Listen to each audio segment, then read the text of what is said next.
March 18th, 2023, 1:47 a.m. Emily Carter, 29, sends a text that will become the center of an FBI investigation.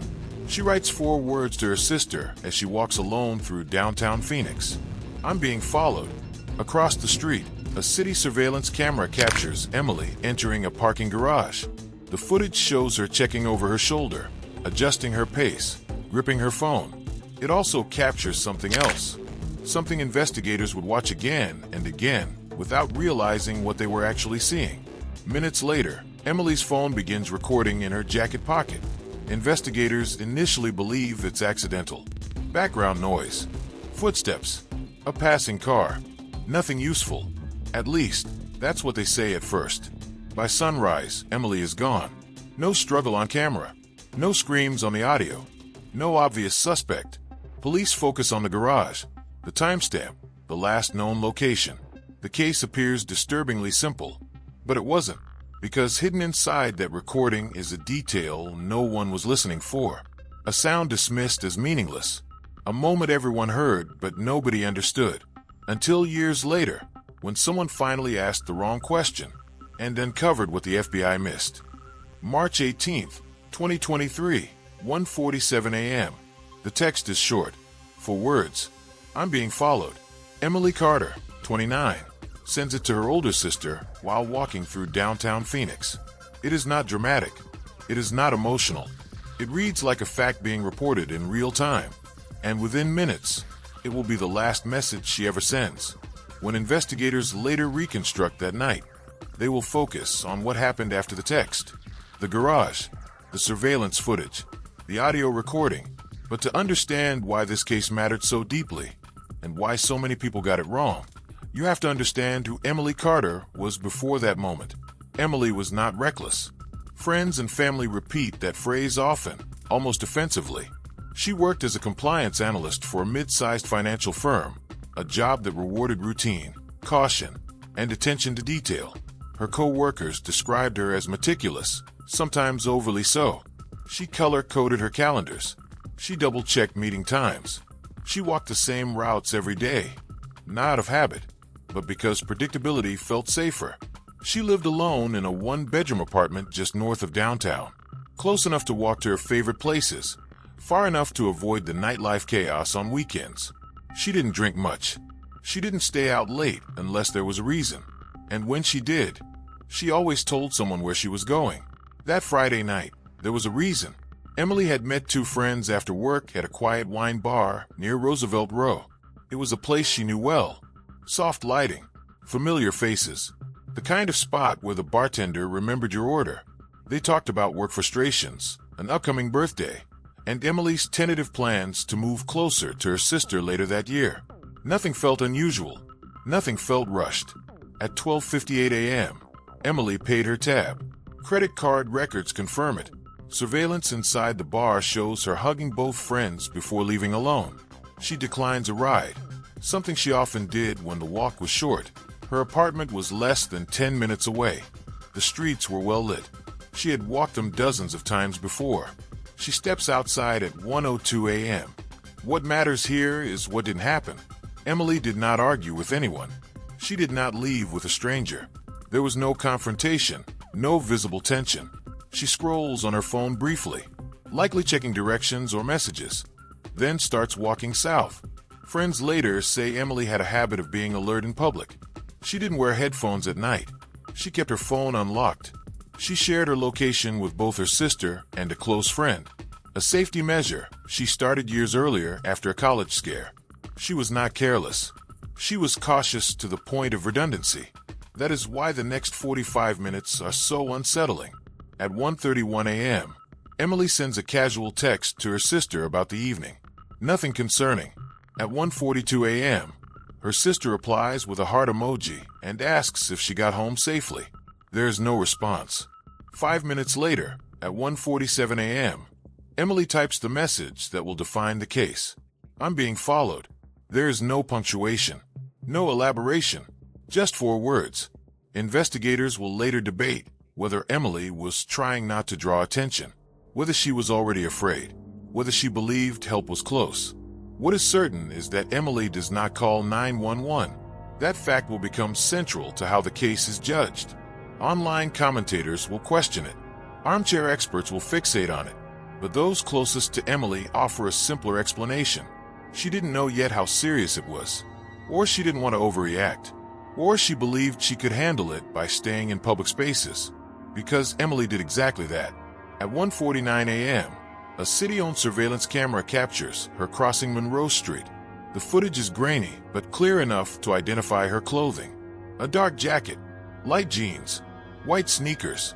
She glances back twice in under 10 seconds. The second time, she slows her pace. This is the moment investigators will freeze frame repeatedly.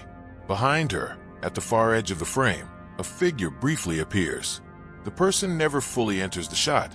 Just a shoulder, a movement, enough to suggest someone is there, but not enough to identify them. Police will later say the footage is inconclusive. Possibly another pedestrian. Possibly nothing. Emily continues walking. At 1:53 a.m., she enters a multi-level parking garage attached to a mixed-use building. This decision will be questioned endlessly. Why go inside a garage? Why not stay on the street? Why not run? But context matters. The garage is not isolated. It has residential units above it, restaurants nearby. It is brightly lit. Emily had cut through it before as a shortcut. To her, it likely felt safer than a dark side street. The camera inside the garage shows her stepping in, hesitating for half a second, then moving forward. She looks down at her phone. She adjusts her grip. And then, something subtle happens. Her phone begins recording. Investigators will later say it was accidental, that the record button was pressed unintentionally as she held the device. There is no video, only audio. Nearly 18 minutes of it. At the time, no one thinks much of that recording. It sounds like background noise. Footsteps, a distant engine, wind echoing through concrete. It doesn't sound like a crime. At 1:56 a.m., Emily sends one final text. It never delivers. After that, there is nothing. No outgoing calls. No further messages. Her location sharing stops updating at 2:03 a.m., frozen inside the garage. When Emily doesn't show up for work the next morning, her sister calls her phone. It goes straight to voicemail. By noon, a missing persons report is filed. Police respond quickly. They canvass the garage. They pull footage. They interview friends. Everything points back to that walk, that text, that recording. And almost immediately, investigators begin to narrow their focus. They decide the garage is the key, that whatever happened occurred there, that the audio contains no usable information, that the person in the footage is likely unrelated. In other words, they believe they already understand the story. But this is where everything changes, because the most important part of Emily's night did not happen in the garage, and the evidence that could have saved her case was captured clearly. It was just never truly heard. The official timeline begins to harden within 48 hours. Investigators take what little they have and build a narrative around it, because uncertainty makes people uncomfortable. According to police, Emily Carter enters the parking garage at 1:53 a.m., disappears inside, and is presumed to encounter someone there. The assumption feels logical. It is contained. It has walls, cameras, a last known location. At 2:14 p.m. the same day, detectives release a still image from the garage surveillance. It shows Emily mid-step, head slightly turned, her right hand gripping her phone. The image circulates on local news. The caption reads "Last seen." The implication is clear. Something happened moments later, but the footage itself tells a more complicated story. The garage camera does not follow Emily. It is fixed. She moves past it and out of view within 7 seconds. There is no visible struggle. No other person enters the frame behind her. No sudden movement, just absence. Inside the garage, additional cameras cover the vehicle entrances and exits. Police review all of them. No one matching Emily's description leaves on foot. No vehicle is seen speeding away. Nothing appears overtly criminal. This absence of evidence quickly becomes evidence of absence. Investigators begin to believe Emily encountered someone she knew, someone who could approach her without raising alarm, someone who could convince her to get into a vehicle or follow them deeper into the structure. This theory shapes everything that follows. At 3:26 p.m., police request phone records. At 5:11 p.m., they retrieve Emily's device, found discarded behind a utility box 2 blocks from the garage. It is intact, powered off, no visible damage.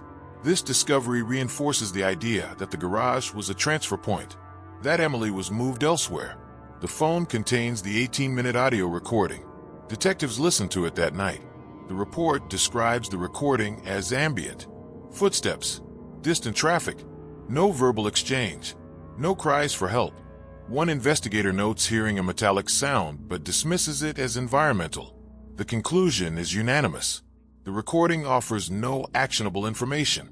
The case moves forward without it. Police shift their focus to Emily's personal life. They interview co-workers, ex-partners, friends. They search for hidden conflicts, secret relationships, anything that could explain why someone would target her. Nothing surfaces. Emily had ended a relationship 8 months earlier. The ex cooperates fully and has an alibi. Her co-workers describe her as private but friendly. No debts, no disputes, no online harassment. The lack of motive frustrates investigators. And when motive is unclear, opportunity becomes the anchor. The parking garage becomes the story. At 9:40 p.m. on March 19th, police announce they are seeking a person of interest. A man seen loitering near the garage entrance earlier that night. The footage is poor. The individual is never clearly identified, but the public pressure increases. Tips flood in. One tip stands out. A resident of the building above the garage reports hearing a woman scream shortly after 2 a.m. The sound was brief, cut off.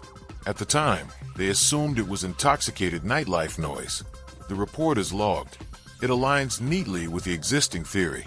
Investigators feel they are getting closer. By March 22nd, police announce an arrest. The suspect is a 36-year-old man with prior nonviolent offenses. He was arrested 2 years earlier for trespassing in the same garage. His phone records place him in the general area that night. Under questioning, he gives inconsistent statements. He admits being near the garage, but denies seeing Emily. Prosecutors move quickly. The narrative is simple. A vulnerable woman alone late at night. A familiar offender. A contained space. It fits. And in cases like this, fit often outweighs precision. The trial begins 7 months later. In court, the surveillance footage is played repeatedly. Jurors watch Emily enter the garage again and again. They are told to imagine what happens next. The absence of video becomes a canvas for assumption. The audio recording is mentioned but not played in full. The prosecution summarizes it as inconclusive. Defense does not challenge that characterization. No expert testimony is offered on the sound quality or content. Instead, the focus remains on behavior. Why Emily went into the garage. Why she didn't call for help. Why she was alone. Her caution is reframed as misjudgment. After 3 days of deliberation, the jury cannot reach a verdict. A mistrial is declared. The suspect is released pending further investigation. Public interest fades quickly after that. Without a conviction, the case loses momentum. The suspect moves away. Leads dry up. The garage is repainted. Cameras are upgraded. Life moves forward. Emily does not. Her family continues to ask questions. Her sister listens to the audio recording on her own. Over and over, she hears what police heard. Nothing obvious. Nothing clear. But something about it feels wrong. She cannot explain why. The FBI reviews the case in late 2024 as part of a cold case audit. An analyst flags the file for its digital evidence. The phone recording is longer than most. Uninterrupted, unedited, a continuous slice of time. Still, the conclusion remains the same. No actionable content. And so the case sits. Unsolved, misunderstood, defined by a location that may not matter at all. Because everyone is still looking at the garage. Everyone is still watching the wrong footage. And no one has yet realized that Emily Carter was not followed into the garage. She was followed long before that. And the proof of it is already there. It has been there since the first night, waiting to be heard. The person who finally reopens Emily Carter's case is not a detective or a prosecutor. It is a digital forensics analyst named Daniel Reyes, assigned in early 2025 to review cold cases involving mobile evidence that had been previously labeled unusable. His job is not to look for suspects. It is to listen. Reyes starts with the audio recording, 18 minutes, unedited, captured beginning at 1:53 a.m. He listens through studio headphones, not once, but dozens of times. He isolates frequencies, removes background hum, separates layers of sound. At first, it is exactly what everyone said it was. Footsteps, wind, a distant car passing, the echo of shoes on concrete. Nothing alarming, but then Reyes does something no one else had done before. He syncs the audio precisely with the surveillance timestamps, second by second, and that is when he notices it. At 1:54 and 11 seconds, a second set of footsteps appears on the recording. They are faint, slightly out of rhythm, not echoing the same way as Emily's. They stop when hers stop. They resume when she resumes. Reyes marks the timestamp. At 1:54 and 42 seconds, Emily steps slow. A breath catches. There is a subtle rustle of fabric, her jacket brushing against the phone. Then, in the background, something else. A sound that had always been dismissed as environmental. Metal sliding against metal. Not a clang, not a drop. A controlled sound, like a vehicle door being opened quietly. Reyes enhances the segment. He runs it through comparison software. The frequency matches a modern car door latch. This sound occurs before Emily reaches the garage camera, not inside it. Before she even turns the corner, Reyes freezes, because according to the official timeline, Emily is alone at this point. According to investigators, no one follows her into the garage. According to prosecutors, the garage is the scene, but the audio says otherwise. Reyes continues. At 1:55 and 12 seconds, there is a voice, not speaking to Emily, speaking into a phone. It is distant, low, almost masked by traffic, but it is there. A man's voice saying 3 words. She's right here. The phrase is nearly inaudible without enhancement. It was never transcribed, never flagged. It sits beneath the noise, unnoticed for 2 years. Reyes checks the surveillance again. He notices something everyone else missed. In the far corner of the frame, just before Emily enters the garage, a reflection moves across the hood of a parked car. Not a person, a vehicle, rolling forward with its lights off. The garage was never the destination. It was the trap. Reyes reconstructs the path. Emily senses she is being followed and texts her sister at 1:47 a.m. She alters her route slightly, staying in well-lit areas. The follower does not approach her on foot. He shadows her with a vehicle, keeping distance, staying just out of view. When Emily enters the garage, she believes she is stepping into safety. Cameras, residences, light. But the person following her knows something she doesn't. There is a blind zone, a section of the garage not covered by any camera, a service corridor used by maintenance vehicles. It leads to an alley where no surveillance exists. At 1:56 a.m., the audio changes. Emily's footsteps stop abruptly. There is no scream, no struggle. There is a sharp intake of breath. A single word, barely audible. Wait, then the sound of the phone shifting, fabric muffling the microphone. The recording continues for 17 more minutes, capturing nothing but movement and air. The phone is placed somewhere dark, enclosed. At 2:13 a.m., the audio ends. Reyes brings his findings to the FBI review board. They listen. This time, they hear it.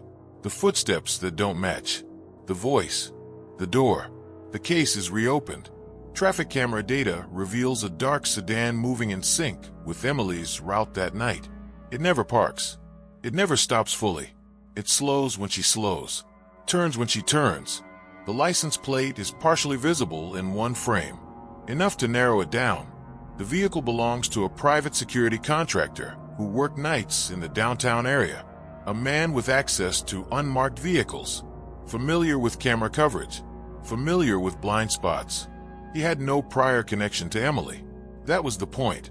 He is arrested in July 2025. Confronted with the audio, the footage, the reconstructed timeline, he confesses. Emily Carter was followed for 12 minutes before she ever reached the garage. The text at 1:47 a.m. was not paranoia. It was awareness. The phone recording becomes the cornerstone of the case. What was once labeled meaningless background noise is now presented in court as a chronological record of a crime in progress. The timestamps align. The sounds corroborate movement. The overlooked detail becomes undeniable. In December 2025, the perpetrator is sentenced. Emily's family finally hears the full recording in court. This time with context. This time with truth. The lesson is not about fear or caution. Emily did everything right. She stayed alert. She reached out. She trusted public spaces. The failure was not hers. It was the assumption that danger is always loud, always obvious, always visible. Sometimes it is quiet. Sometimes it is recorded. And sometimes the darkest evidence is not what we see on the screen, but what we fail to hear when it is right in front of us.